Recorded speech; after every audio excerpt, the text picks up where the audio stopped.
잠언 11장 22절부터 31절까지입니다. 잠언 11장 22절에서 31절 우리 같이 한 목소리로 전체를 한번 읽겠습니다. 아름다운 여인이 삼가지 아니하는 것은 마치 돼지 코의 금고리 같으니라. 의인의 소원은 오직 선하나 악인의 소망은 진노를 이루느니라. 흩어 구제하여도 더욱 구하게 되는 일이 있나니 과도히 아껴도 가난하게 될 뿐이니라. 구제를 좋아하는 자는 풍족하여 질 것이요 남을 윤택하게 하게 하는 자는 자기도 윤택하여 지리라. 곡식을 내놓지 아니하는 자는 백성에게 저주를 받을 것이나 파는 자는 그의 머리에 복이 말이라. 선을 간절히 구하는 자는 은총을 얻으려니와 악을 더듬어 찾는 자에게는 악이 임하리라. 자기의 재물을 의지하는 자는 패망하려니와 의인은 푸른 잎사귀 같아서 번성하리라. 자기 집을 해롭게 하는 자의 소득은 바람이라. 미련한 자는 마음이 지혜로운 자의 종이 되리라. 의인의 열매는 생명나무라. 지혜로운 자는 사람을 얻느니라. 보라, 의인이라도 이 세상에서 보응을 받겠거든 하물며 악인과 죄인이리요. 아멘. 방금 이 말씀을 읽었는데 여러분들 제일 눈에 팍 뜨이는 단어가 무슨 단어였어요? 돼지 코의 금고리라고요. 저도 그게 많이 보입니다. 그래서 설교 제목도 돼지 코의 금고리. 희한한 제목입니다만은 여러분, 개발의 편자라는 속담이 있죠. 개발의 편자. 편자는 원래 말 발굽에 있는 U자형 세 붙이잖아요. 그러니까 그건 말에는 꼭 필요해요. 말에 그 편자를 붙임으로 오래 달려도 발굽이 상하지 않으니까 뭐 짐을 실던 말이든지 전쟁터 나가는 말이든지 말 발굽에는 편자가 꼭 필요해요. 근데 그 편자를 개의 발에 붙일 수는 없지 않습니까? 개는 발굽이 그렇게 센 게 아니잖아요. 그 쪼개져 있는 발가락이 있는 거죠. 그러니까요.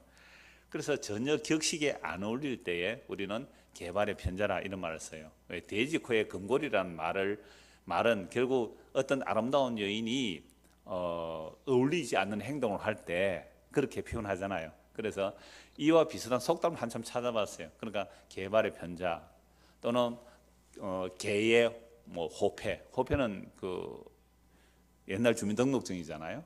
개한테 무슨 호패가 필요하겠어요. 근데 요즘 이런 말 하면 큰일 납니다. 개도 뭐가 있어요? 족보 다 있어요. 비싼 게 족보 다 있다니까요. 그리고 또 뭐 개머리에 관 이런 식의, 하여튼 개는 우리나라든 뭐 서양은 잘 모르겠습니다. 이스라엘도 개라는 것은 굉장히 안 좋은 개념이잖아요, 그죠? 그래서 참 이렇게 아름다운 여인이 뭔가 삼가지 않으면 돼지 코에 금고리다. 여러분, 돼지 코에 금고리를 끼워 나면 그게 안 어울린다 이 말이잖아요. 여러분, 저 중동 지역이나 인도에 가봐도 중동 지역에도 뭐 사진 같은 거 보면 코에 정말로 이거 구멍을 뚫어 가지고 금고리를 해가 이걸 기도까지 연결해 놓은 이런 장식들을 혹 보셨을 거예요. 코에 정말로 구멍을 뚫어서 금고리로, 어떤 데는 여기 밑에도 이렇게 금고리를 다는 것도 있고 정말 이 구멍 뚫어서 이렇게 귀에까지 금고리를 연결하는 그런 장식들을 많이 봤습니다. 그러니까 여자가 아름답게 하려고 이제 코에 금고리를 다는데, 아름다운 여인이 자기를 삼가하지 않으면 돼지 코에 금고리를 그런 것과 같다. 참 안 어울린다. 격식이 안 맞다 이 말이죠. 그러면서 이렇게 이제 속담을 제가 찾아보다가 이 돼지 코에 금고리라 그러면 동물 애호가들이 또 항의하지 않을까 몰라요. 요즘 돼지도 애완용으로 키우는 사람이 있더라고요. 전에 텔레비 나왔어요. 돼지도 애완용으로 키운단 말이에요. 개는 아예 뭐 사람보다 더한 대접을 받고 있어요. 여러분, 개 장례식장 아세요? 개 장례식장 있습니다. 개 장례식장, 개 화장장도 있고요. 그 다음에 개 납골당도 있단 말이에요. 그 다음에 개가 죽고 나면 비석을 만드는데 어떤 식으로 만드냐면 그 개의 어떤 유품들 있잖아요. 화장하면 뼈 같은 거 있죠. 그걸 이렇게 담아서 크리스탈 같은 데 담아서 만드는 거. 그 다음에 개 비석을 만드는데 개의 사진을 새겨놓은 거죠. 돌이나 크리스탈에 새겼는데 하나 25만 원, 15만 원. 와, 참 놀라워요.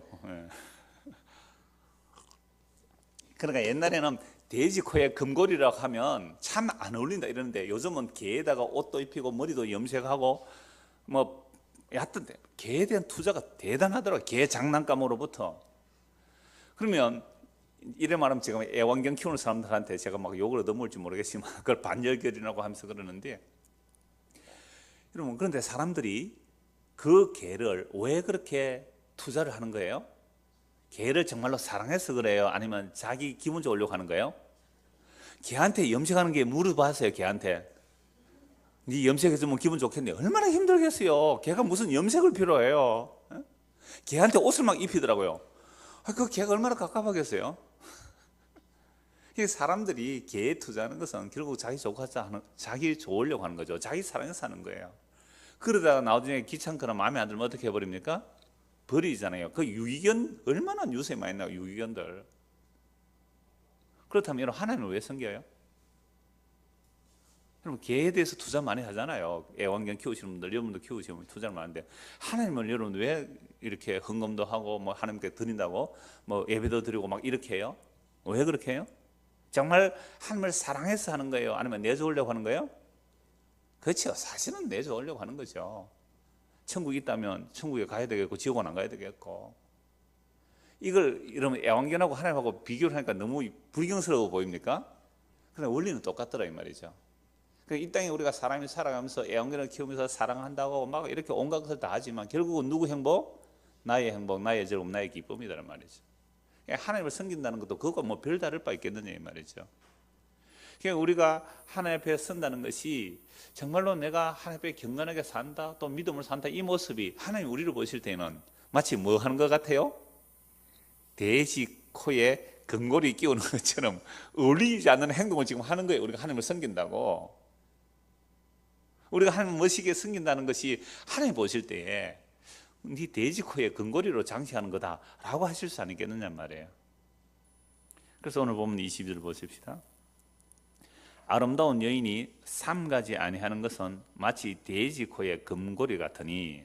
중동이나 인도에 가면 정말로 코에 금으로 장식하는 사람들이 있더라고요. 뭐 우리나라 사람들도 지금 뭐 코나 혀, 입술 이런 데 막 피싱하고 이제 장식하는 사람이 있는데, 자, 그런데 지금 말고 애완견 돼지 키우는 이 시대 말고 정말로 개를 아주 개같이 취급하던 그 시대에 정말 개하면 우리나라는 개를 식용이라도 했지만 이스라엘 사회에서는요, 개는요 정말 그 부정한 짐승이거든요. 돼지, 개, 돼지 이것은 정말 부정한 짐승이에요.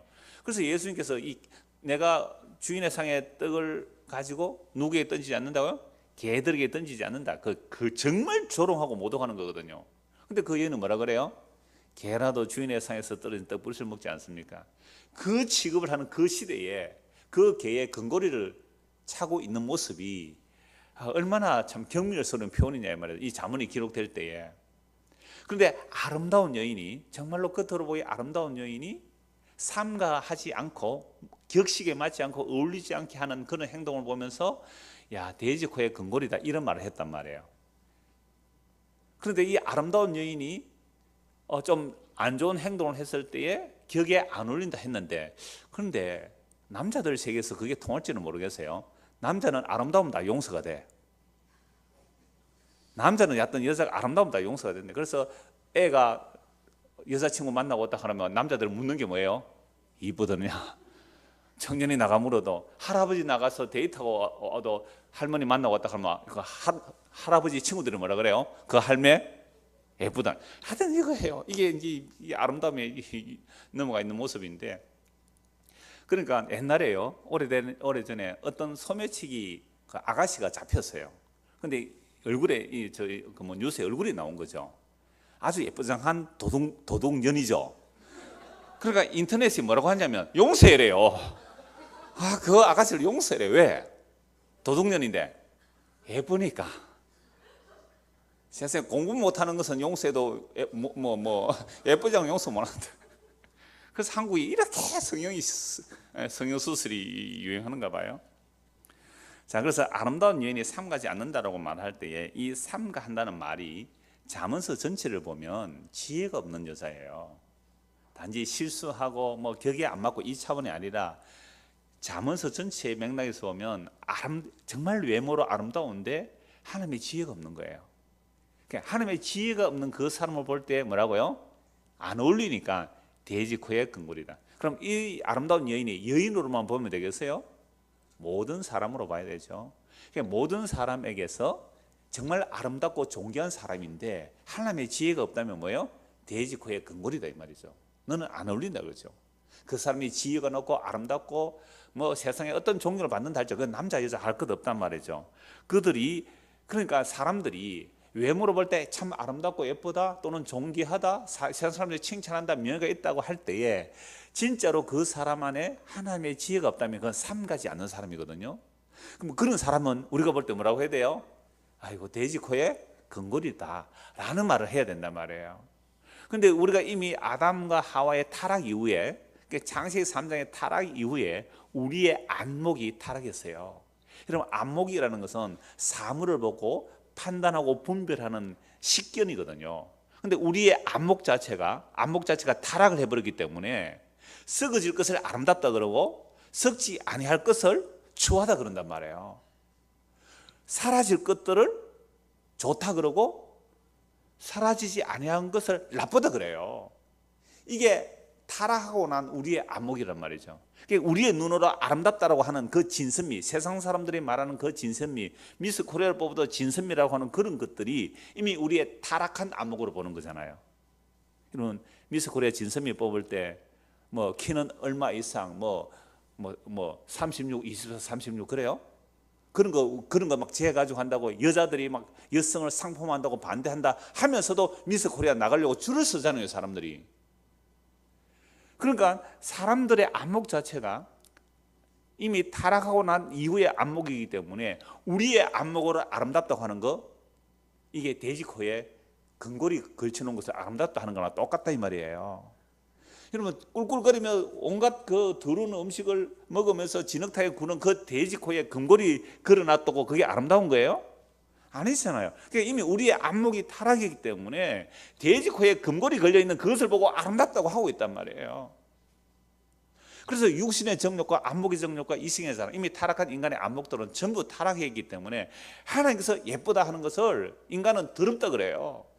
하나님이 영광스럽다 하는 것을 인간들은 실패라고 한단 말이에요. 그래서 성경은 아름다운 여인이 삼가지 않는 것은 정말로 돼지 코에 금고리와 같다라는 말씀을 하는 겁니다. 시편 49편 한번 찾아보죠. 종종 요즘 자주 찾는 내용이 되는데 시편 49편 보십시오.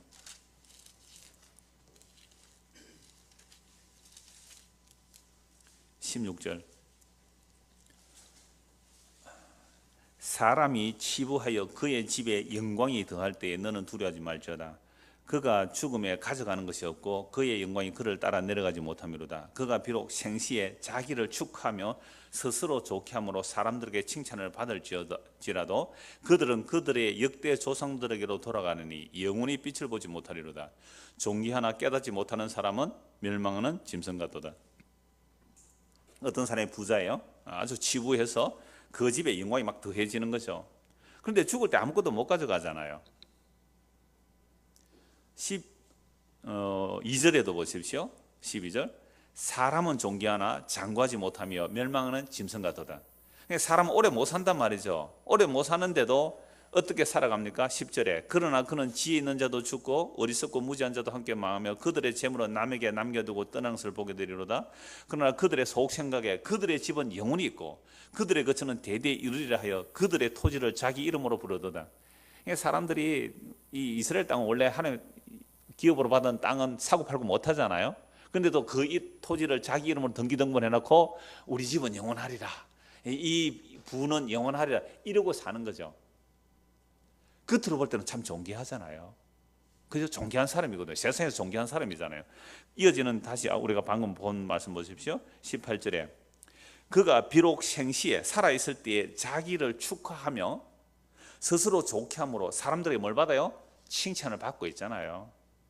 그러나 그들도 역시 죽은 조상들에게 돌아가니까 영원한 빛을 보지 못하리라. 존귀하나 깨닫지 못하는 사람은 멸망하는 짐승과 같아요. 하나님께서 원래 사람을 만드실 때 존귀하게 만드셨잖아요. 피조물 중에 가장 나중에 만든 게 가장 상위의 피조물이에요. 그러니까 가장 나중에 사람을 만들었단 말이죠. 그러니까 사람은 존귀해요. 짐승보다 존귀해요. 그래서 하나님은 사람에게 뭘 불어넣으셨어요? 하나님의 생명, 호흡, 루아흐, 하나님의 숨기를 불어넣어서 살아있는 존재가 되었단 말이에요. 짐승들은 그냥 흙으로 빚었어요.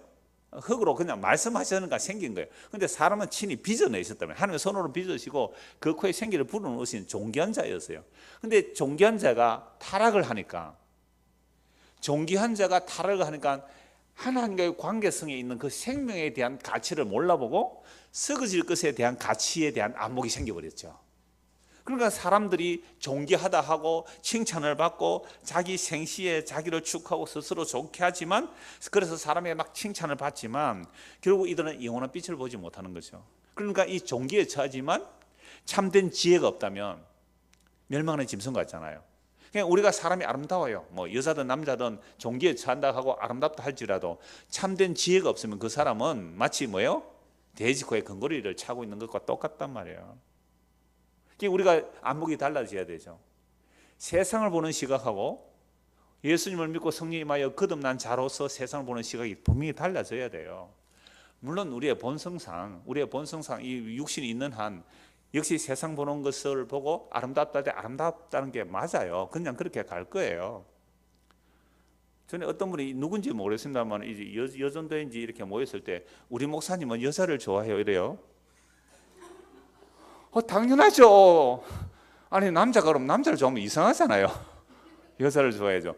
그 말 속에는 우리 목사님은 예쁜 여자 좋아해요 이 말이 들어있었던 것 같아요. 당연하죠. 남자가 예쁜 여자 좋지요 그러면. 그러니까 이러한 것들이 우리의 본성은 이래요. 이러한 것들이 이런 말씀을 통해서 볼 때 내가 가치를 엉뚱한 데 두었구나, 껍데기에 두고 있었구나 알게 되는 거잖아요.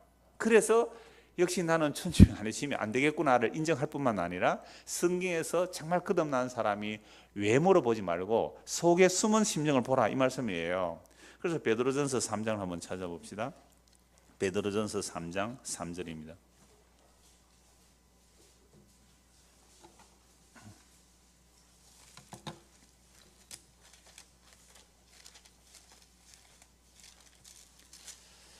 (3장) 1절부터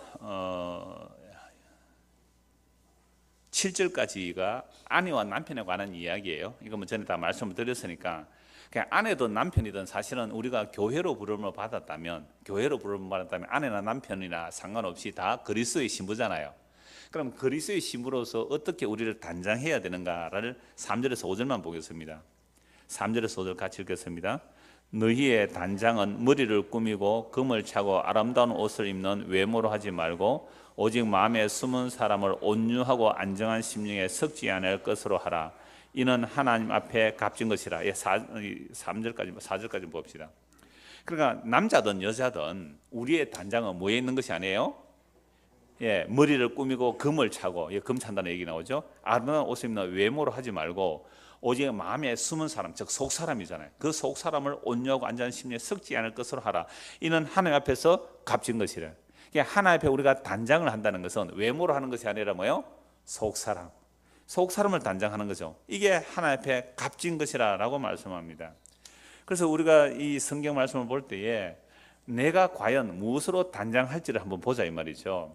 그래서 우리가 이 복음으로서 우리를 단장해야 되거든요. 복음은 생명과 섞지 아니할 내용이에요. 복음으로 우리를 단장하지 않으면 세상의 것으로 단장을 한단 말이죠. 그건 하나님 보실 때는 정말 돼지코의 근골이다 이 말입니다. 이 내용에 대해서 그 알렉산드리아의 클레멘스, 아주 초대 교회 때 사람인데요. 이 사람이 이런 말을 했어요.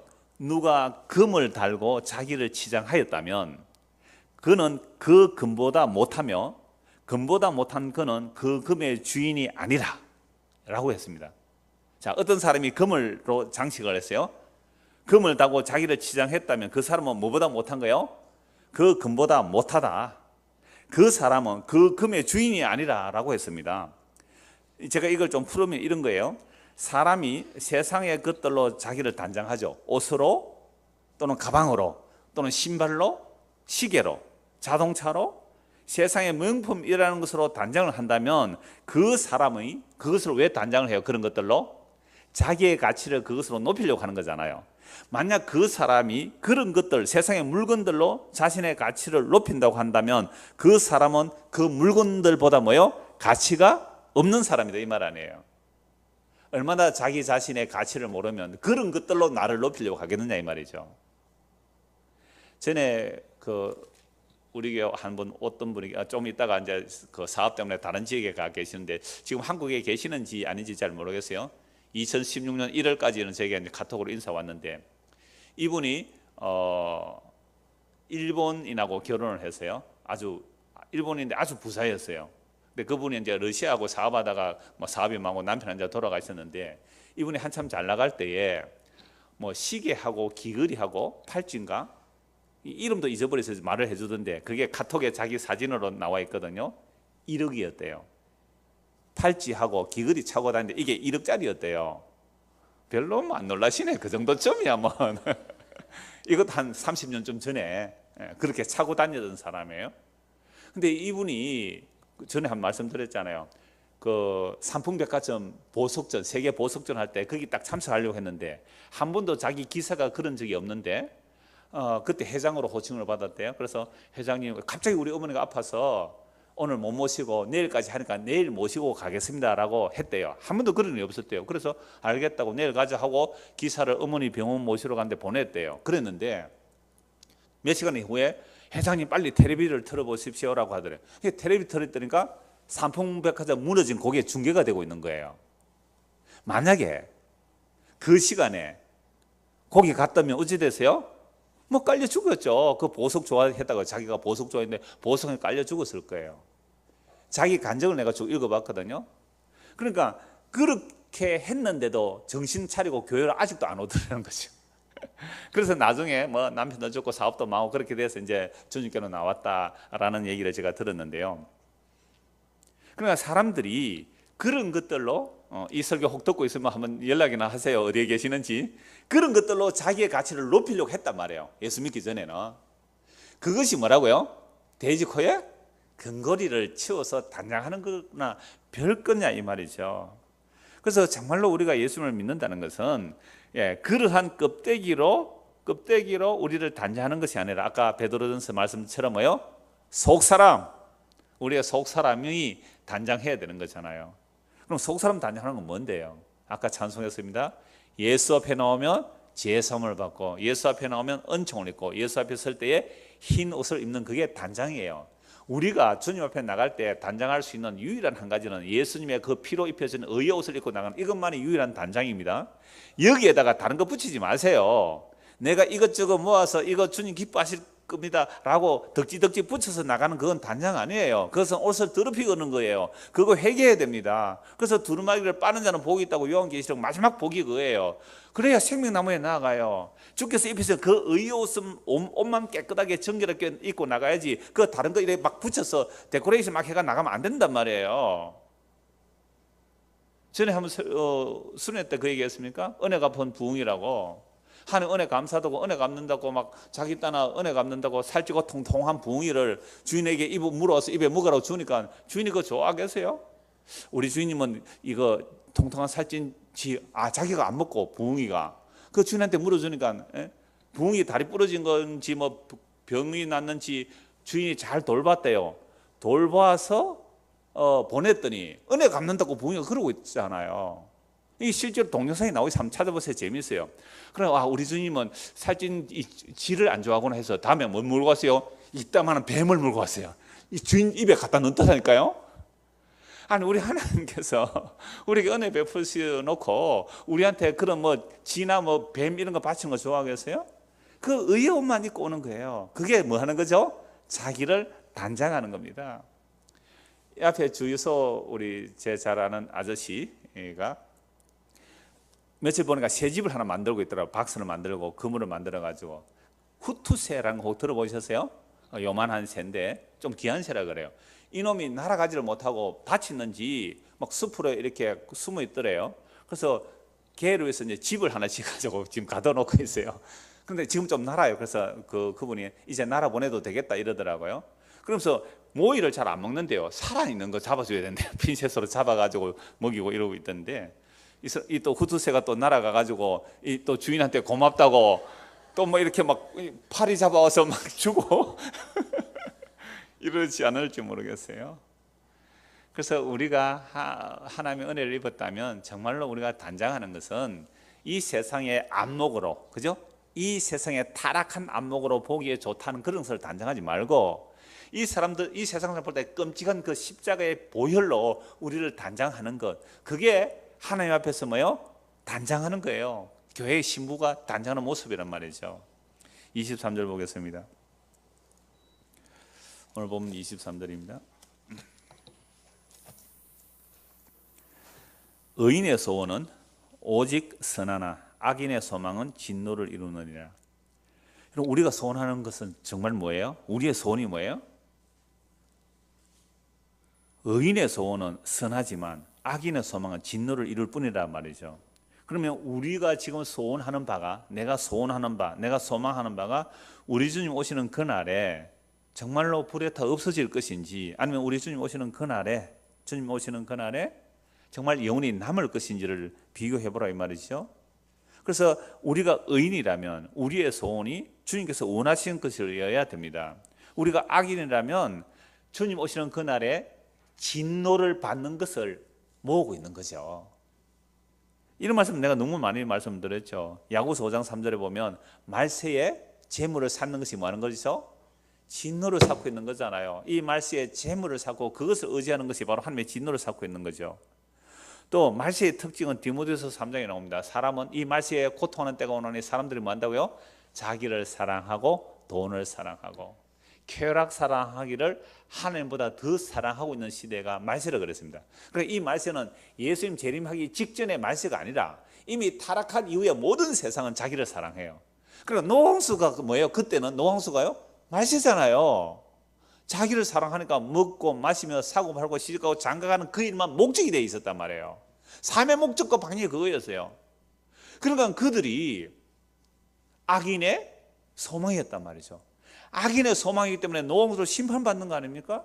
소돔과 고모라 성에서 그 사람들이 뭘 하고 살았습니까? 먹고 살기에 좋았어요. 소돔과 고모라 성은요, 정말 에덴 동산처럼 보기 좋았다 그랬어요. 물이 흐르고 비옥한 토지가 있고 그래서 잘 먹고 잘 살았습니다. 아브라함은요, 황무지로 돌아다녔거든요. 그래서 그 소돔과 고모라 성에서 사람들이 오히려 천사를 범하려고 했지 않습니까? 그래서 내 백성은 거기서 나와야 돼요. 그게 소돔과 고모라 성에서 잘 먹고 잘 사는 그게 결코 복이 아니지 않습니까? 그래서 롯의 아내, 롯의 두 딸을 천사가 끄집어 나온다니까요. 끄집어. 근데 희한하게 롯의 아내는 뭐요? 뒤를 돌아봐죠. 뒤를 돌아본 거로 소돔 기둥이 되었단 말이죠. 그러면 소돔과 고모라 성에서 참된 단장이 뭐예요? 아무것도, 천사의 손에 잡혀서 나오니까 뭐 들고 나와요? 못 들고 나와요? 아무것도 못 들고 끌려 나왔어요. 끌려 나오는 그것이 하나님 앞에서 단장하는 거잖아요. 자기를 단장하는 거예요. 근데 이 롯의 아내는 뭐예요? 뒤에 돌아왔잖아요. 왜? 거기에 이제 딸 둘이 시집 보내려고, 예? 온갖 혼수품 다 장만해놨을 거 아니에요. 새 텔레비전도 사고 새로운 냉장고 사고 세탁기, 요새는 세탁기도 뭐 위에도 돌아가고 밑에도 돌아가는 거 있대요. 뭐 그런 것도 사놨을 거고, 뭐 에어컨도 뭐 600만 원, 700만 원 이런 것도 있대요. 비싼 것들이 있더라고요. 그런 게 있으니까 그걸로 자기 딸들을 단장시켜서 시집 보내려고 해준 거 아닙니까? 근데 하나님 나라 단장은 그런 것들이 필요해 안 해요? 아무 필요 없어요. 그런 게. 주께서 입혀주는 의의 옷으로 단장하는, 그게 속 사람을 다. 이건 신부만이 아니에요. 여자만이 아니란 말이에요. 남자도 마찬가지예요. 남자가 그리스도의 신부니까 우리가 단장해야 될 것은 이 말세지 말에 뭘로 단장해야 되느냐 말이죠. 예수의 피로 단장하는 거, 이게 신부의 단장이에요. 그렇지 않고 세상의 포기에 보암직하고, 야, 저 집은 뭐 나는 신앙의 명문가라는 말 굉장히 별로 안 좋아하는 용어인데, 신앙의 명문가로 하는 것은 결국 세상 사람들 볼 때도 뭐가 돼요? 보암직하고 먹음직하고 세상에 자랑이라는 말, 그런 건 신앙의 명문가래요. 그것으로 단장을 해요. 그거 단장품 제거해야 됩니다. 그거 단장품 제거해야 돼요. 그래서 다시 23절, 의인의 소원은 오직 선하나 악인의 소망은 진노리라. 그러니까 의인의 추구하는 바는 정말 거듭난 하나님의 은혜를 받은 백성이라면 영원한 것, 생명과 섞지 아니할 그 복음을 추구하는 것이고, 악인이라는 것은 썩어질 것, 그걸 추구하는 거죠. 주님 오시는 그날에 진노받을 것을 추구하는 거죠. 그래서 우리의 지금 삶의 방향과 목적이 과연 무엇인지를 보면, 이 말씀을 보면서 야, 나는 지금 악인의 길로 가는지 의인의 길로 가는지 알 수가 있지요. 24절 25절 흩어 구제하여도 더욱 부하게 되는 일이 있나니 과도히 아껴도 가난하게 될 뿐이라. 구제를 좋아하는 자는 풍족해질 것이요 남을 윤택하게 하는 자는 자기도 윤택해지리라. 희한하죠. 흩어서 막 구제하는데도 어떻게 돼요? 부하게 되는 일이 있고, 과도히 아껴도 가난하게 될 뿐이야. 진짜 인색하고 작은 고백으로 살아도 가난하게 되는 것이요. 자, 이게 좀 문제가 있는 요 나중에 다시 또 여러 가지 같이 말씀을 찾아보야 되는데요. 구제를 좋아하는 자는 풍족해질 것이요 남을 윤택하게 하는 자는 자기도 윤택하여지리라라고 말씀합니다. 여러분, 하나님의 나라에서 평가능하고 세상에서 평가하는 거 달라요. 세상에서 평가할 때 부자는 어떤 사람이 부자입니까? 많이 소유한 거죠. 재산을 많이 소유한 것, 획득해서 많이 소유한 것을 부자라 그래요. 그럼 천국에서 부자는 어떤 사람이 부자예요? 많이 베풀고 나누어 준 것을 부자라 그래요. 전혀 시각이 다르죠. 그러니까 이 말씀도 문자대로 보면 안 되죠. 내가 흩어서 많은 사람들에게 구제를 하면 나는 그만큼 뭐해진 거예요? 가난해진 거예요. 그죠? 가난해진 거죠. 그런데도 부하게 됐대요. 그런데 내가 인색하게 남에게 절대로 뭐 안 베풀고 아끼고 아껴서 내가 부자 되었다면 천국에서 볼 때는 뭐예요? 너무너무 가난한 거예요. 그 다음에요, 구제를 좋아하는 자는 풍족. 구제하면요, 하면 할수록 내 재산은 어떻게 돼요? 손에 나는 게 맞아요. 그런데 남을 윤택하지 자는 자기도 윤택하지라. 그러니까 우리는 이런 말씀을 가지고 문제대로 딱 접근하면 이런 거죠. 여러분들 교회 헌금 많이 하시고 구제 많이 하면 여러분들이 뭐 된다? 부자 된다. 정말 그래요? 물론 어떤 사람들은 교회 헌금하고 막 구제를 많이 했더니 갑자기 뭐 부자가 되는 경우도 가끔 있다 그래요. 그런데 이건 성경 전체를 통해 살펴봐야 되죠. 우리가 헌금을 하면 헌금 한 것만큼 내 주머니에서는 어떻게 해요? 나간 거예요. 나는 오히려 가난해지는 겁니다. 헌금을 많이 했다면 한 것만큼 나는 가난해진 거예요. 근데 그것이 정말로 구제한 것이고 이웃에서 나누고 섬긴 것 같으면 이건 하나님 보실 때는 뭐예요? 부자다 이 말입니다. 그게 부유하다 이 말이죠. 그래서 사도행전 20장 35절에 바울사도 이렇게 말해요. 범사에 나를 본받으라 라고 말하면서 수고하며 약한 사람을 도우라. 바울이 그렇게 살았기 때문에. 이렇게 하는 이유는 주님께서 말씀하시기를 주는 자가 받는 자보다 복이 있도다. 제가 어디 가서 밥 한 그릇 얻어먹을 때 이 기도 많이 합니다. 주는 자가 받는 자보다 복이 있다고 한 이 말씀이 우리에게 이루어지게 없어서, 그냥 많이 주면 그 사람이 뭐 하는 거예요? 주고 있는 그 자체가 뭐예요? 복을 지금 막 받고 있는 거잖아요. 주는 그 자체가. 그럼 주었으면 세상적으로 볼 때는 내 주머니에서 밥을 한 끼 사줘도 10,000원짜리 밥을 한 사주면 내 만원 손해된 거 맞잖아요. 그렇죠? 그래서 이 말씀을 갈라디아서 말씀 이렇게 말씀하세요. 스스로 속지 말라. 하나님은 만홀히 여김을 받지 않는다. 하나님은 없인 여김을 받지 않는데 심은 대로 거둔다고 말씀했거든요. 심은 대로 거둔다는 이 말씀이 뭐냐고 하면 우리는 이렇게 말해요. 많이 심으면 많이 거둔다. 그래, 헌금을 많이 하면 부자가 많이 된다. 이거 엉터리예요. 그 말씀 아니에요. 그래서 제가 두 곳을 이제 성경을 찾아가면서 이걸 확인하려고 하는데요. 고린도후서 8장 9절을 한번 보십시오. 고린도후서 8장 9절입니다.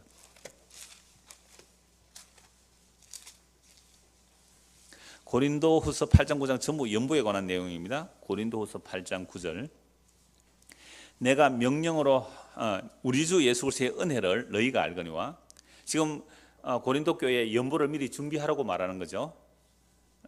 우리 주 예수 그리스도의 은혜를 너희가 알거니와 부요하신 이로서 너희를 위하여 어떻게 해요? 가난하게 되시면 그의 가난함으로 말미암아 너희를 부요하게 하려 하십니다. 이게 무슨 원리예요? 연보의 원리입니다. 그러니까 우리가 연보를 한다는 것은 나의 부요함을 스스로 비워내고 나는 뭐가 되는 거죠? 가난하게 되고 다른 사람은 뭐 해주는 거죠? 부유하게 해주는. 이게 구제요. 이게 연보의 정신이에요. 그래서 이렇게 되는 것은 너희의 넉넉한 것을 그들에게 부정을 보충한 후에 그들의 넉넉한 것으로 너희의 부정을 보충해서 균등하게 된다는 이 말씀이에요. 이게 만나 사건과도 연결돼요. 우리가 연보한다는 것은 항상 무슨 정신이에요? 예수님께서 부유하신 분인데 하늘에 부유하신 분이에요. 그분이 스스로 자기를 비워 가난한 종의 모습으로 오셔서 뭘 해주셨어요? 우리에게 자신을 주셨잖아요. 자신의 생명을 주셨잖아요. 예수님께서 그렇게 가난해지심으로 우리를 부유하게 해주셨어요. 그 생명에 부유한 생명의 근원이신 그분이 자기를 비워 종의 모습으로 이 땅에 오셔서 자기의 살을 찌고 피를 우리에게 나눠주셔서 자기가 가난해지셨어요. 가장 가난한 자리가 그 십자가란 말이죠. 그 십자가에 자신의 살과 피를 찢어주셔서 우리를 부유하게 해주셨어요. 이게 무슨 정신이에요? 연보의 정신이에요. 그러니까 연보라는 것은 내가 좀 여유가 있으면 내가 스스로 가난해지는 거예요. 너희 안에 이 마음을 품어라. 그리스도 예수의 마음이니 내가 부유하면 여유가 있으면 연보를 하세요. 연보해서 가난한 사람을 돕는 거예요. 그러니까 여러분들이 연보를 해서 직업이 없는 저를 이렇게 공개를 하잖아요. 말씀을 가르치는 것과 함께 나누는 것이 그런 면이에요. 그래서 이런 연보로 인하여 사역자들에게 갈 뿐 아니라 그 연보들이 예루살렘에 흉년이 들었어요. 그러니까 예루살렘에 흉년이 들었는데 그들에게 이방인들이 연보를 모아서 들고 가는 거예요. 지금 바울이. 여러분 유대인들은 이방인을 개같이 취급하잖아요. 근데 이방인들의 연보를 만약에 유대인들이 받아들인다면 뭐가 무너지는 거죠? 유대인의 선민의식이 무너지는 거잖아요. 유대인이나 이방이나 주 예수의 은혜로 구원 얻는다는 이것이 연보를 받음으로 인해서 뭐가 되는 거죠? 하나가 되는 거예요. 그래서 바울은 적극적으로 이방 지역 힘들어요. 힘들지만 예수 믿는 다 핍박받아 힘들었지만 그러나 연보를 모아서 예루살렘 교회로 가는 거죠. 이게 성도의 하나됨을 말하는 거죠. 그래서 구제 또는 연보라는 것은 항상 그리스도가 부유하신 분으로 우리를 위해서 가난하게 되심으로 우리가 부유하게 됐다. 우리가 뭐에 부유해졌어요? 예수님이 가난해져서 우리를 부유하게 해주셨는데 뭐에 부유해주게 해주셨어요? 생명, 썩지 않을 것, 복음으로 부유하게 했죠. 그런데 이 부유가 세상의 재물이에요? 세상의 돈이에요? 이게 저 오순절 계통에서 이 지금 타락한 복음이 예수 믿으면 세상에 부유하게 된다는 이게 재물로 본 거예요. 그러니까 세계 최고의 교회가 됐어요. 60만 명이라 그래요. 그래서 수십억 수백억이 뭐 비자금이 어떤 해서 집행유예 받았잖아요. 집행유예도 전과예요. 전과자가 된 거예요. 거기에 대해서 내 잘못했다 한마디 안 하잖아요. 국민일보에서 무혐의라고 했을 때는 대서특비를 해놓고는 집행유예 확정 났거든요. 그에 대해서 한마디도 안 해요. 보세요. 세상이 물질로 풀었어요. 예수님께서 부유하신 분으로 가난해지심으로 우리를 부유하게 될 때 뭐에 대해서 부유하게 되세요? 믿음에 대해서, 생명에 대해서, 썩지 않을 것에 대해서. 복음은 생명과 썩지 않을 내용에 우리에게 부유하게 하셨어요. 우리에게 생명을 주셨을 뿐만 아니라 더 풍성하게 얻는다는 이 풍성함이 뭐예요? 세상에 썩어질 거 아니에요. 예수님의 생명이 얼마나 풍성한지를 알라 이 말이죠. 예수 그리스도 안에서 약속된 하늘의 신령한 복들이 얼마나 엄청나고 대단한지, 그 부르심의 소망이 무엇인지, 그 기업의 영광이 무엇인지, 우리를 위해 하나님께서 강력하게 일하신 그 역사가 무엇인지 알기를 원한다고요. 그 사랑의 넓이와 깊이와 높이와 깊이가 어떠함을 알기를 원한다고요. 그것이 예수님께서 가난해지심으로 우리를 부유케 하셨거든요. 그렇다면 이제 우리가 연보를 한다는 것은 그 그리스도의 은혜를 입은 자로 내 것을 이웃에게로 내보낸 이것을 연보라 그래요. 그래서 이 연보를 이미 이거 오래전에 설교한 거예요. 고린도서 8장을 한번 보십시오. 고린도서 9장을 보십시오. 9장 5절. 그러므로 내가 이 형제들로 먼저 너희에게 가서 너희가 전에 약속한 연보를 미리 준비하게 하도록 근면한 것이 필요한 줄 생각하노니 이렇게 준비하여야 참 연보답고 억지가 아니니라. 이것이 곧 적게 심는 자는 적게 거두고 많이 심는 자는 많이 거둔다 하는 말이로다. 각각 그 마음에 정한 대로 할 것이요 인색함으로 억지로 하지 말지니 하나님은 즐겨내는 자를 사랑하시느니라.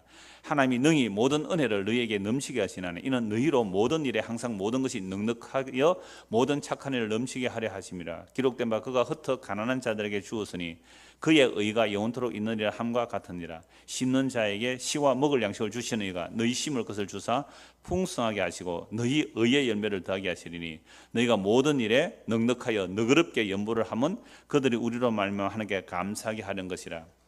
자, 여기서 먼저 각주를 먼저 봐야 되거든요.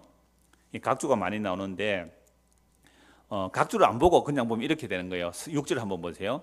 이것이 곧 적게 심는 자는 적게 거두고 많이 심는 자는 많이 거둔다. 이게 뭐로 들려요? 헌금을 적게 하면 돈 많이 못 벌고 헌금을 많이 하면 돈 많이 번다. 이런 식으로 딱 볼 수 있어요. 각주를 한번 보세요. 1 돼 있죠. 연보가 뭐라 돼 있죠? 복. 연보가 복이에요. 하나님께로부터 받은 복을 말해요. 이게 아까 고린도 후서 8장 9절에서 그리스도가 가난해지심으로 우리에게 뭘 주셨어요? 부욕한 그 영적 복을 받았단 말이에요. 그러니까 우리가 이 복을 받았기에 형제끼리 뭘 하는 거죠? 나의 물질로 예루살렘 가난한 자들에게 또는 복음 전하는 사역자들에게 연부를 흘려 보낼 때 이걸 연부한단 말이 아니고 뭐예요? 복을 나눈다. 내가 받은 복이라면 나누세요. 근데 이게 내 헌금인데, 이건 내가 버는 돈인데, 요 헌금에서 내가 복을 받아야지, 이거 헌금을 해서 하늘에 상을 사야지 하면 그것은 탐심이에요. 그래서 보십시오. 이런 연보예요. 자, 이 복, 연보를 하지 말고 이 복을 미리 준비해라. 그래서 이렇게 준비해야 참 복답고, 제가 헌금을 왜 연보로 바꾼 이유인지 아시겠죠? 참 복답고 참 연보답고 억지가 아니니라. 억지, 각주 뭐라고 해놨어요? 탐심이 아니니라. 그러니까 연보를 하는데 억지가 되면 이건 뭐예요? 탐심이잖아요. 그럼 억지로 한다는 것은, 탐심으로 한다는 것은, 탐심이라는 것은 내가 헌금해서 복을 받으리라, 헌금해서 돈을 많이 벌게 될 것이야 라는 요 마음이나, 또 자기를 드러내고자 하거나 자기 생색을 내고자 하는 이런 것들이 탐심이잖아요. 그러니까 연보도 얼마든지, 헌금도 사람 안에 뭐가 들어간 헌금이 될 수 있어요? 탐심이 들어가는 헌금. 이걸 억지라 그래요. 그래서 억지로 하지 말라 그랬잖아요. 제가 억지로 하지 말라 그러니까 아예 뭐 복으로 하는 연보도 하지 말라는 소리로 듣는 분들도 계시더라고. 꼭 이렇게 또 풀이를 해줘야 또 알아듣는 분이 계세요. 여튼 복을 받았으면 복을 나누면 되는 거잖아요. 그죠? 하나님, 예수님께서 우리에게 복을 주셨어요. 생명에 대한 영원한 복을 받았어요. 그렇다면 이제 내가 내 것으로 얼마든지 나눌 수 있다면 이걸 복을 나눈다 그랬잖아요. 근데 그렇지 않고 내가 헌금함으로 부자가 될 것이고, 헌금 안 하면 괜히 또 재산상에 손해가 날까 싶어서 헌금을 했다면 그것은 탐심이에요. 그런 탐심을 하지 말란 말이에요. 억지라는 말이 탐심이란 말이잖아요. 그래서 적게 심는 자는 적게 거두고 많이 심는 자는 많이 거둔다. 헌금 많이 하면 복 받는 말이고, 많이 각주 밑에 뭐라고 돼 있어요? 복으로. 그러니까 1과 3은 각주가 같은 내용이에요. 원래 어원이 같은 거예요.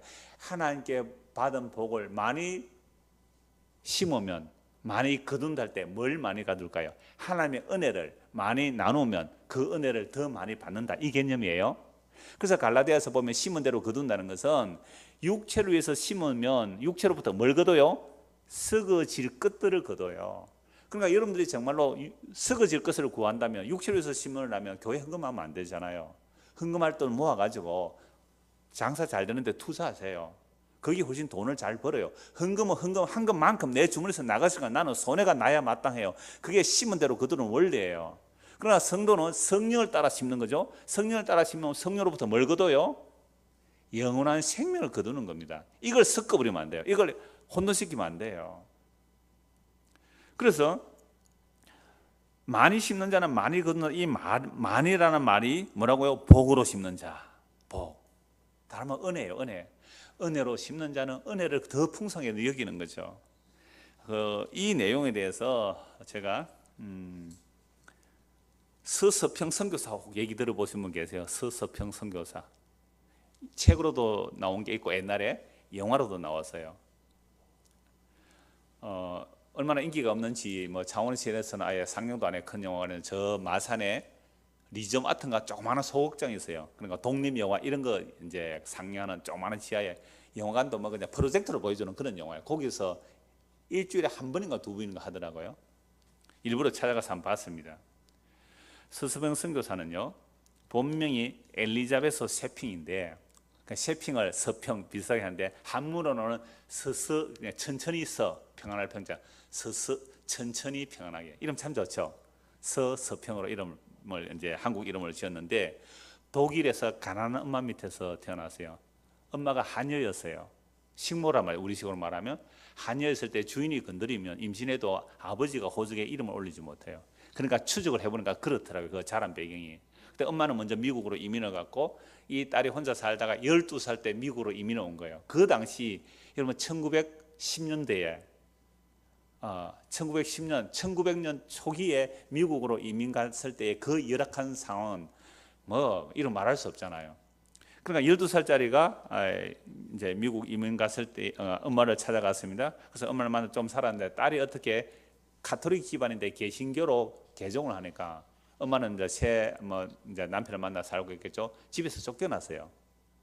정말 빈손으로 쫓겨난 거죠. 그러다가 간호학교 겸 선교사 훈련 학교에 들어갔습니다. 간호사 교육을 받고 선교사 훈련을 받고 그러다가 어떻게 한국에 대한 이야기를 듣고 한국에 지원해서 왔습니다. 그래서 일제 강점기인 1912년에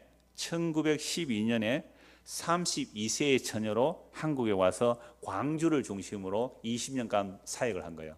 그래 간호사 훈련도 시키고 또는 뭐 뽕나무를 이렇게 키워서 잠업하게도 하고 미국에 편지를 보내가 후원을 받아서 이렇게 활동을 해서 제주도까지 몇 번 가서 복음 전하고 광주 지역에서 이렇게 활동을 했는데 만 20년간 그 사역을 하고 나서 52세에 영양실조로 죽었습니다. 선교사 후원금도 있었고 간호사로 일하는 월급들도 있었지만 그걸 전부 가난한 이웃들에게 나눈 거예요. 그래서 죽었을 때에 남은 유품이 뭐냐라고 하니까 강냉이 한 2움큼, 그 다음에 동전 그러니까 1전짜리 한 7개, 동전 몇 개, 그 다음에 모포 절반이 남은 거죠. 왜 모포가 절반만 남았냐? 절반을 찢어가 가난한 사람들, 나환자든지 가난한 사람들 그거 나눠준 거예요. 모포도 한 장 안 쓰고 그거 딱 남았어요. 그리고 자기 시신마서도 의학 자료로 쓰라고 병원에 기증하고 갔단 말이죠. 그분의 영향을 받은 사람들이 영화를 보면 쭉 나와요. 그가 뿌린 씨앗들이 쭉 자라고 있는 거죠. 그걸 보면서 이분은 정말로 오늘 읽었던 말씀 그리스의 모습을 보여준 거잖아요. 부요한 자로서 가난하게 됨으로 많은 자를 부욕해 한 거죠. 이 사람이 뭘 주고 간 거예요? 그렇게 가난을 돌면서 복음을 두고 간 거죠. 복음을 뿌리고 간 거죠. 그러니까 누가 사람이 볼 때 52세에 영양실조로 죽었어요. 그런데 그분의 그 기쁨은 주님과 그 본인이 알 거 아니에요? 그래서 제가 우리 딸한테 부탁을 해놨어요. 저게 지금은 구입이 안 되면 영화 상리 음악 끝나면 구입이 될 거니까 그 나중에 돈 주고 이렇게 다운받을 수 있잖아요. 돈 주고 다운받으면 나중에 우리 교회에서 꼭 한번 보자. 내가 그 얘기를 해놨어요.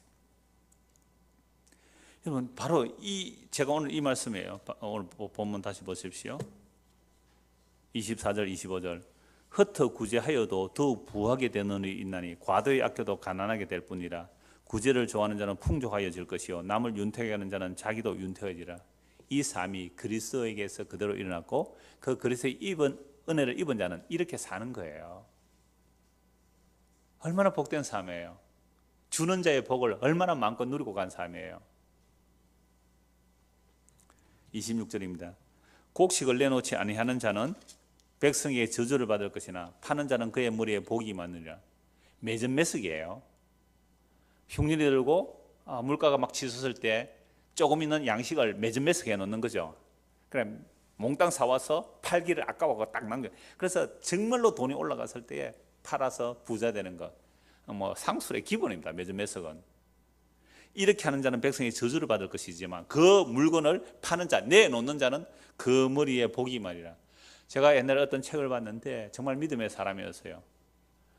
매전 매석 할 수 있는 기회가 자기가 일부러 매전 매석 하려고 한 것이 아닌데 자기가 물건을 가득 구입을 했는데 다른 데 다 흉년이 되어버린 거죠. 그게 양식이든지 소금이든지 자기가 잔뜩 사는데 다른 데 다 녹아버렸다든지. 그러면 이거는 앉아서 부르는 게 금이잖아요. 근데 그렇게 안 하고 평상시 가격대로 그냥 파란 사람이 있다는 책을 제가 봤어요. 그걸 자료를 찾으려니까 잘 없어서 제가 기억만 하고 있는데 저거 성도가 이런 멋이 있어야 안 되겠어요?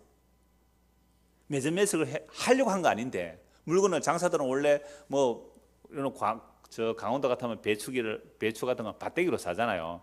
밭대기로 많이 샀는데 갑자기 뭐 다른데 완전 우박이 쏟아지 농사가 다 안 되어버리면 이 배추값은 갑자기 무슨 값이 돼요? 김치값이 아니라 금값이 되잖아요. 그럴 때에 여러분들이 성도라면 어떻게 하겠어요? 돈 벌 절호의 기회예요. 어떻게 해요? 평사지각으로 푸는 거예요. 이게 하늘의 신령한 복을 받은 사람의 모습 아닙니까? 좀 이렇게 사는 사람 좀 멋있게 많이 나오면 안 되겠어요? 그런데 우리는 세상의 재물을 많이 산 것을 부자라고, 그게 하나님의 복이라고 하니까 아니에요. 그런 복은 없어요. 많이 나누는 그 자체, 섬긴 그 자체가 복이라 그래요. 27절, 선을 간절히 구하는 자는 은총을 얻으려니와 악을 더듬어 찾는 자에는 악이 임하네. 당연하죠. 은총을 받은 자는 선을 구해요. 악이 임하는 자는 악을 더듬어 찾는 것이죠. 진짜 우리가 지금 무엇을 찾고 있는지 한번 보시라 이 말입니다. 28절, 자기의 재물을 의지하는 자는 패망하려니와 의인은 푸른 잎사귀 같아서 번성하리라. 이건 뭐 너무너무 말씀을 많이 드린 내용이잖아요. 자기 재물을 의지하는 자는, 이게 바로 악을 더듬어 찾는 자잖아요. 멸망해요. 그러나 의인은 선을 구하는 자잖아요. 은혜를 구하는 자들, 은혜를 베풀기를 좋아하는 자고 복을 받아서 복을 나누기를 원하는 자, 이런 의인들은 푸른 잎사귀 같아서 번성할 것입니다. 영원히 번성할 거예요. 물론 이 세상의 시각과 전혀 다르지만. 29절, 자기 집을 해롭게 하는 자의 소득은 바람이라. 그러니까 자기 집을 해롭게 하는 자가 누구예요? 매점매석하는 사람, 자기 재물을 의지하는 사람, 악을 더듬어 찾는 사람. 이러니까 지금 어디에 가 있습니까? 대통령과 그 측근들이 지금 어디에 가 있어요? 교도소가 있잖아요. 재판을 받는 거예요. 세상에서라도 그렇게 악을 행하면 벌을 받거늘 하물며 영원한 하나님 앞에서 벌을 안 받겠어요? 그래서 그렇게 자기 집을 해롭게 해서 재물을 의지하고 매점매석하고 그렇게 자기가 든든히 살고자 집을 이루어놨다면 그것이 오히려 자기 집을 해롭게 하는 거예요. 바람을 붙던 거잖아요. 바람을 잡을 수 없는 바람을 붙던 것 같아요. 그래서 미련한 자의 마음은 지혜로운 자의 종이 되는 거죠. 의인의 열매는 생명나무라. 지혜로운 자는 사람을 얻느니라. 의인은 사실은 예수님 뿐이잖아요. 의인은 하나도 없다 그랬으니까 예수님만이 의인이세요. 그래서 예수님 맺으시는 그 의의 열매는 생명나무잖아요. 그래서 예수님께서 아까도 봤죠. 자기를 비워 우리에게 오셔서 뭘 하셨어요? 열매를 맺으셨잖아요. 어떻게? 자기를 나누어 주심으로. 부유하신 분이 자기 생명을 우리에게 나눠줌으로, 우리의 가난을 우리에게 나눠줌으로 우리가 뭘 얻었어요? 생명을 얻었잖아요. 그래서 사람을 얻은 거예요. 31절, 보라 의인이라도 이 세상에서 보응을 받겠거든 하물며 악인과 죄인이에요. 여러분, 의인이라도, 예수님 이런 말씀하셨잖아요. 푸른 나무에게도 이런 일을 하거든 마른 나무에게 더 하지 않겠느냐. 푸른 나무는 예수님 자신을 말해요. 생명 있는 나무인 예수님을 세상에 어떻게 해요? 심판했잖아요. 그렇다면 생명 없는 마른 나무야 얼마나 불에 더 타기 좋겠느냐 이 말이잖아요. 그래서 예수님의 은혜가 우리에게 임하게 되면 예수님의 생명이 우리에게 들어와요.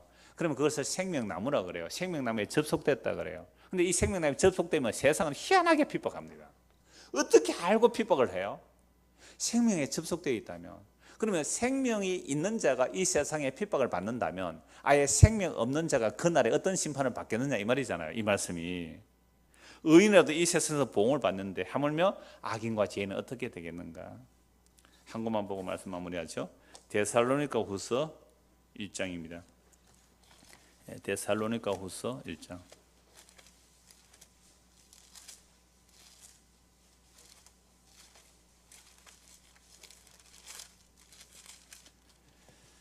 (4절부터) 보겠습니다. 그러므로 너희가 견디고 있는 모든 박해와 환난 중에서 너희 인내와 믿음으로 말미암아 하나님의 여러 교회에서 우리가 친히 자랑하노라. 이 대성교회가 굉장히 환난 가운데 있어요. 그러함에도 불구하고 뭐가 있어요? 인내하고 있다는 거죠. 그래서 여러 교회 우리가 데살로니가 교회를 자랑한다라고 말합니다. 3절부터 다시 보시죠. 형제들아 우리가 너희를 위해 항상 하나님께 감사하지 이것이 당연하면 너희의 믿음이 더욱 자라고 너희가 다 각기 서로 사랑함이 풍성하니. 믿음이 자란다는 것은 뭐가 풍성해져요? 각기 사랑함이 풍성해지는 거죠. 그 사랑이라는 것은 아까 연보의 개념으로도 얼마든지 사랑이 풍성해질 수 있겠죠. 그러므로 너희가 견디고 있는 모든 박해와 환난 중에서 너희 인내와 믿음으로 말미암아 하나님의 여러 교회에서 우리가 친히 자랑하노라. 이는 하나님의 공의로운 심판의 표요. 그러니까 생명에 접속된 자, 생명이 있는 자들이 세상에 환난을 당한다는 것은 이게 공의로운 하나님의 심판의 표라는 거죠. 우리에게는 구원의 표고, 우리가 생명이 있다면 생명이 있는 자를 핍박하는 자들은 그건 심판의 표가 되는 거죠. 이게 십자가의 모습이에요. 그래서 십자가는 어떤 사람들에게는 사망의 향기가 되고 어떤 사람에게는 생명의 향기가 되는 거죠. 그래서 하나님의 공의로운 심판의 표, 너희로 하여금 하나님의 나라에 합당한 자로 여김을 받게 하려 함이니 그 나라를 위하여 너희가 또한 고난을 받느니라. 너희로 환난을 받게 하는 자들에게는 환난으로 갚으시고 환난을 받은 너희에게는 우리와 함께 안식으로 갚으시는 것이 하나님의 공의이시니 주 예수께서 자기의 능력의 천사들과 함께 하늘로부터 불꽃 가운데서 나타나실 때에 하나님을 모르는 자들과 우리 주 예수의 복음에 복종하지 않는 자들에게 형벌을 내리시리라. 이런 자들은 주의 얼굴과 그의 힘의 영광을 떠나 영원한 멸망의 형벌을 받으리로다. 잠언서의 결론은 생명과 사망이에요. 생명과 사망이에요. 그러면 생명으로 가는 자들이 아까 누구였습니까? 악을 부지런히 찾는 자, 자기 재물을 의지하는 자, 매점매스가 하는 자, 자기 혼자 살아남으려고 한 자들, 이들이 우리 주 예수 그리스도 오시는 그날에 주의 얼굴에 그 힘의 영광을 떠나 영원한 멸망으로 가는 거잖아요.